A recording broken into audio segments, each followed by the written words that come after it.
Assalamualaikum warahmatullahi wabarakatuh. Alhamdulillah kita bertemu lagi di channel Nasrul Sunnah. Kita akan sama-sama dengarkan jawaban sekaligus bantahan dari Ustadz atau Kiai Mujiman, ya, Ustadz Mujiman yang berorganisasi di Muhammadiyah. Ini Muhammadiyah asli loh. Ini Muhammadiyah tulen yang tidak terkontaminasi dengan ritual-ritual bid'ah. Sekali lagi saya katakan ini Muhammadiyah yang asli. Nah, berkaitan dengan tuduhan sebagian orang ya menuduh kita, mungkin saya dan antum yang sudah ngaji sunnah ini sering dituduh ketika menguburkan jenazah seperti menguburkan bangkai kucing. Bahkan yang lebih dari itu saya mendengar sendiri demi Allah ini. Di depan saya mungkin orang tersebut tidak tahu kalau saya juga ngaji sunnah, ngaji salafi atau yang mereka sebut wahabi. Jadi orang tersebut mengatakan orang-orang wahabi itu kalau menguburkan jenazah tidak ditidurkan alias diberdirikan. Subhanallah teman-teman, ini luar biasa. Padahal mereka tidak pernah ikut kita ketika menguburkan jenazah, dan mereka pasti tidak pernah melihat bagaimana prosesi penguburan jenazah yang dilakukan oleh orang-orang salafi. Dan mungkin mereka menganggap kita seperti itu karena kita tidak punya ritual-ritual khusus setelah prosesi penguburan selesai, seperti tahlilan, misalkan 3 hari, 7 hari, 40 hari, 100, 1000, haul, dan yang semisalnya. Kemudian di kuburan juga kita tidak ada ritual-ritual talqin. Yang ngapain mentalkinkan orang sudah meninggal dunia, karena ini bertentangan dengan sabda Rasulullah SAW yang sahih. Rasulullah bersabda, lakinu mautakum la ilaha illallah. Talkinkan orang yang hendak meninggal dunia. Sekali lagi saya ulangi, Rasulullah bersabda, lakinu mautakum la ilaha illallah. Talkinkan orang yang hendak meninggal dunia.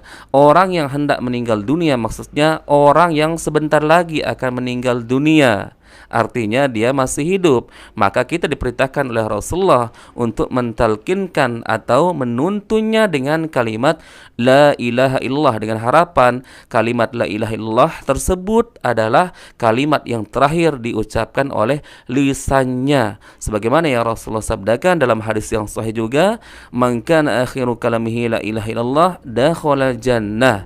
Barang siapa yang akhir hidupnya yaitu lisannya mengucapkan kalimat tauhid la ilaha illallah, maka tempatnya di surga. Maka ini mungkin yang menjadi tuduhan-tuduhan sebagian saudara kaum muslimin kita, menuduh kita ketika prosesi penguburan jenazah seperti menguburkan bangkai kucing, atau bahkan tuduhan yang lebih aneh lagi, Wahabi dituduh menguburkan jenazah dengan cara berdiri, tidak ditidurkan. Baik teman-teman, kita akan lihat bantahan yang Masya Allah ini luar biasa. Kiai Mujiman ini teman-teman, sekali lagi saya katakan ini Muhammadiyah yang tulen, yang asli teman-teman. Luar biasa penjelasannya, mudah dicerna dan syarat dengan ilmu dan belum terkontaminasi. Baik, kita lihat videonya sama-sama teman-teman. Ini dia.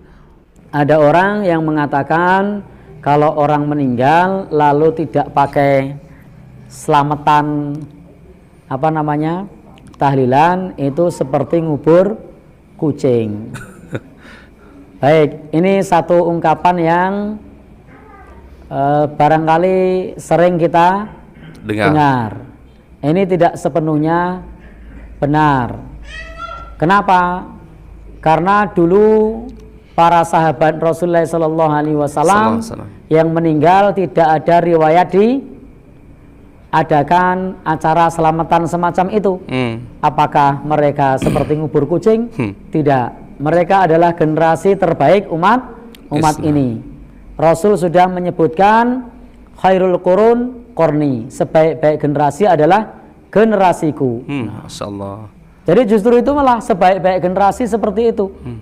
Nah, tidak ada riwayatnya siapakah ketika Khadijah meninggal dunia yang memimpin tahlilan.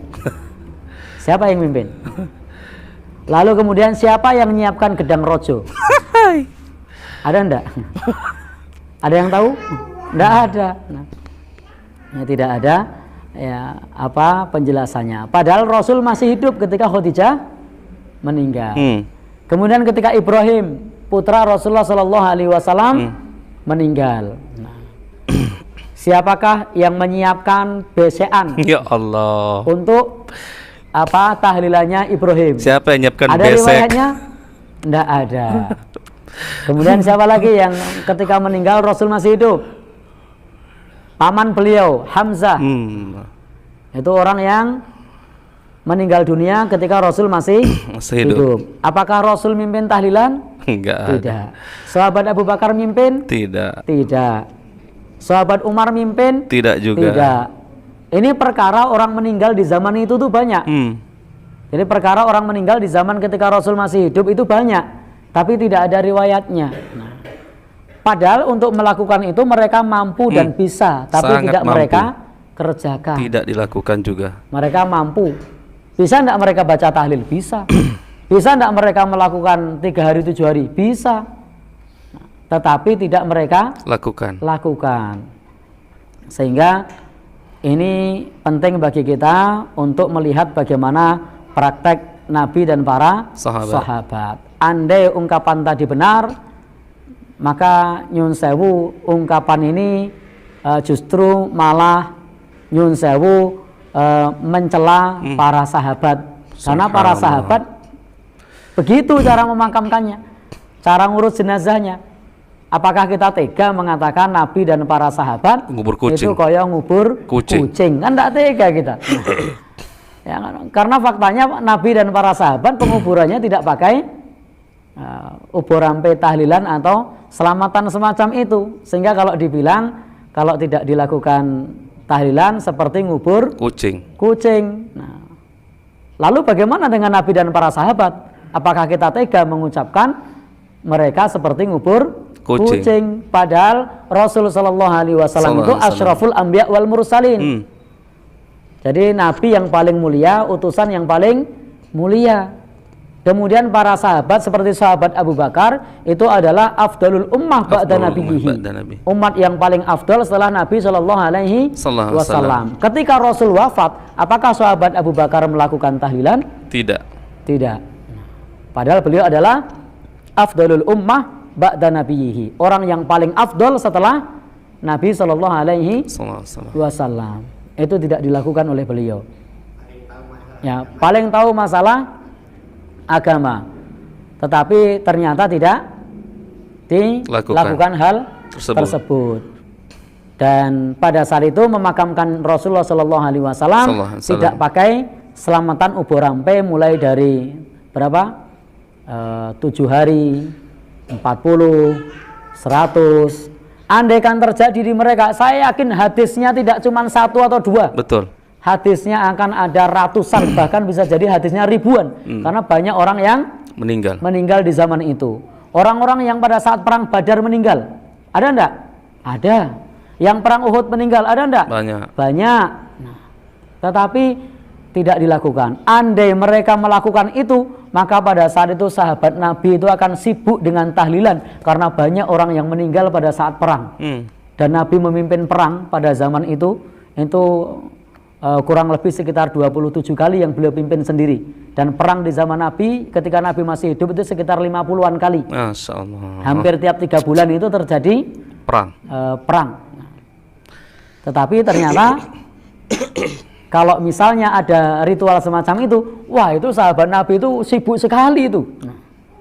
Kenapa? Setiap ada ekspedisi perang ada yang meninggal. Ada yang meninggal lagi, ada yang meninggal lagi. Ada yang masih 7 harinya, ada yang barengan dengan 100 harinya, ada yang barengan dengan setahunnya, ada yang barengan dengan 2 tahun. Oh, itu hampir tiap hari itu. Itu bisa melakukan yang seperti itu. Tetapi ternyata tak ada riwayatnya satu pun tidak ada. Padahal andaikan ada, kira-kira mungkin tidak benturan antara 7 hari dengan 100 yang lain? 100 benturan dengan yang setahun atau 2 tahun? Bisa. Bahkan bisa jadi tiap saat ada acara itu. Tapi tidak ada riwayatnya sampai kepada kita. Maka tegakah kita mengatakan mereka seperti ngubur kucing? Subhanallah. Ada yang tega? Tidak.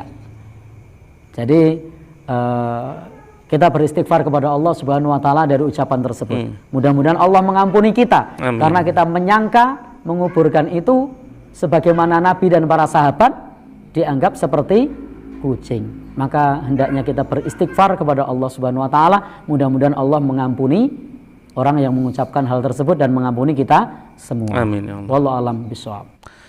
Jadi teman-teman, murni apa yang selama ini menjadi tuduhan kepada kita, khususnya orang-orang salafi yang disebut Wahabi, murni karena tuduhan, karena dasar kebencian ya. Karena dasarnya memang kita tidak melakukan ritual-ritual tersebut.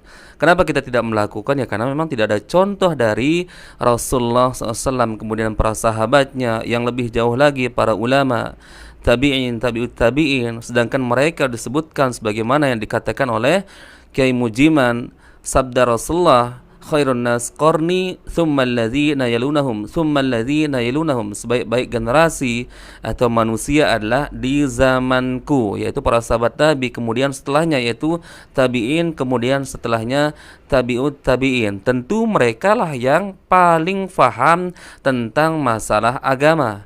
Lah kalau memang ritual tahlilan ini 3 hari, 7 hari, dan haul 1000 hari atau yang semisalnya ya pernah dilakukan oleh Rasulullah, pasti riwayatnya sampai kepada kita. Bahkan mungkin riwayat hadisnya derajatnya sampai mutawatir. Karena apa? Para sahabat Nabi yang meninggal dunia di kala Rasulullah masih hidup banyak sekali. Ya, bahkan mungkin tahlilan ini bisa dilakukan setiap hari, karena bisa jadi ada yang baru meninggal tahlilan nanti malam, kemudian beberapa hari lagi ada yang meninggal, maka berbenturan terus waktunya. Ada yang baru 3 hari, kemudian ada yang meninggal lagi, ada yang 7 hari, ada yang 100 hari. Maka kalau memang benar itu pernah terjadi di zaman Rasulullah, pernah dilakukan, maka riwayatnya pasti mutawatir, dikarenakan banyak sekali para sahabat Nabi yang meninggal dunia di kala itu. Bahkan putra Rasulullah yang bernama Ibrahim dari budaknya Maria Al-Qibtiyah pun meninggal dunia ya ketika Rasulullah masih hidup. Akan tetapi tidak pernah ada riwayat Rasulullah membuat acara tahlilan kematian untuk putranya. Apakah Rasulullah tidak mencintai putranya yaitu Ibrahim? Kemudian ketika Rasulullah meninggal dunia, apakah Abu Bakar pernah kita mendapatkan riwayat mentahlilkan Rasulullah yang meninggal dunia? Apa kita ragu bahwa Abu Bakar mencintai Rasulullah? Tentu antum akan menjawab dengan akal sehat, Abu Bakar jauh lebih mencintai Rasulullah dibandingkan dengan kita-kita ini. Dan sebenarnya pertanyaannya lagi, apakah mereka mampu mengerjakan tahlilan tersebut? Mampu, ya. Mereka paling paham tentang agama, paling tahu apa lafaz tahlil, la ilaha illallah, dan ucapan-ucapan atau ritual-ritual yang dilakukan di zaman sekarang ini. Mereka semua mampu. Tidak ada penghalang bagi mereka seandainya mereka mau melakukannya. Akan tetapi pertanyaannya, kenapa mereka tidak melakukan? Karena memang tidak ada tuntunannya dalam Islam. Tidak ada anjurannya, tidak ada ajarannya dari Rasulullah SAW. Pasti riwayatnya mutawatir. Kalau seandainya ada riwayat ya Rasulullah mentahlilkan keluarganya, para sahabat yang meninggal dunia, putranya maupun sahabat-sahabat yang lainnya. Nah ini teman-teman, murni kita katakan bahwa ini adalah tuduhan berdasarkan kebencian kepada dakwah salafi atau yang mereka sebut Wahabi. Karena selama ini hanya salafi atau Wahabi yang berani meluruskan apa yang bengkok, berani menjelaskan bahwa ritual tahlilan itu tidak diajarkan dalam Islam dan tidak pernah ada tuntunannya dari Rasulullah. Bahkan tidak pernah ada riwayat satupun hadis tentang ritual tersebut. Maka wajar kalau kita dibenci, kadang dituduh dengan berbagai macam tuduhan. Dan antum semua pasti pernah terkena dengan tuduhan yang seperti itu. Saya dan antum, siapapun di luar sana yang sudah ngaji salafi ini atau yang disebut Wahabi, pasti akan mendapatkan tuduhan-tuduhan seperti itu. Namun alhamdulillah ada ustadz-ustadz kita, ustadz-ustadz sunnah kita, Ustadz Firanda, Ustadz Reza Basalama, ustadz-ustadz yang lain, bahkan dari organisasi Muhammadiyah yang Masya Allah seperti Kiai Mujiman ini betul-betul berpegang di atas Al-Quran dan Sunnah, insya Allah. Semoga Allah Azza wa Jalla istiqomahkan beliau, begitu juga istiqomahkan kita yang sudah ngaji sunnah ini di atas Al-Quran dan Sunnah sampai kita meninggal dunia. Dan semoga Allah Azza wa Jalla memberikan hidayah bagi siapapun di luar sana, teman-teman, saudara kaum muslimin kita yang belum mengenal sunnah, baik orang-orang yang menuduh atau siapapun mereka. Semoga Allah Azza wa Jalla mengenalkan yaitu yaitu dakwah sunnah ini. Barakallahu fikum, semoga video ini bermanfaat. Kita bertemu lagi insyaallah di video berikutnya yang jauh lebih bermanfaat. Assalamualaikum warahmatullahi wabarakatuh.